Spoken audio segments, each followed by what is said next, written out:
ജനകീയ കൂട്ടായ്മയുടെ നേതൃത്വത്തിൽ പലശന പഞ്ചായത്തിന് മുൻപിൽ ധർണ നടത്തി. രണ്ടാം വാർഡിൽ ജനവാസ മേഖലയോട് ചേർന്ന് കിടക്കുന്ന പൂതാളിക്കുന്നിൽ പാറമട പ്രവർത്തിക്കുന്നത് കാരണം നൂറുകണക്കിന് കുടുംബങ്ങളുടെ ജീവനും സ്വത്തിനും ഭീഷണിയാണ്. ഈ സാഹചര്യത്തിൽ ക്വാറിയുടെ പ്രവർത്തനം ഉടൻ നിർത്തിവെക്കണമെന്നാവശ്യപ്പെട്ടുകൊണ്ടാണ് സമരം നടത്തിയത്.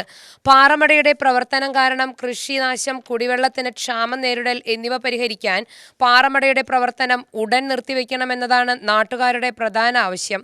വാർഡ് മെമ്പർ എസ് അശോകൻ ഉദ്ഘാടനം ചെയ്തു.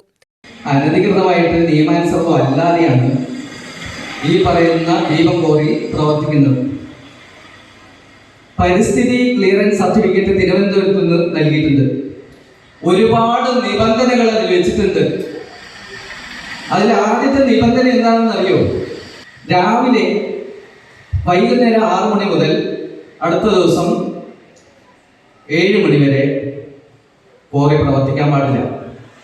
ഇവിടെ പുലർച്ചെ നമുക്കറിയാലോ, 4 മണിക്ക് 5 മണിക്കാ ഡ്രില്ല് ചെയ്യണ്, ഓട്ടയിരുന്ന് ഡ്രില്ല്.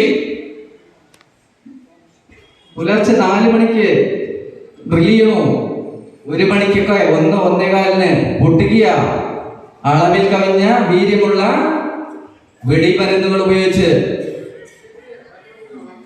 പേടിയാവല്ലേ ചെയ്യുന്നത്? പേടിയാവാണ് ചെയ്യുന്നത്. സി ഗോപാലകൃഷ്ണൻ അധ്യക്ഷനായി. K Kandankutty, A G Krishnan, R Kannappan, C Prakash, N Ananthan, R Shiju, J Vishnu, K Mahesh Kumar എന്നിവർ സംസാരിച്ചു. UTV news, Palakkad.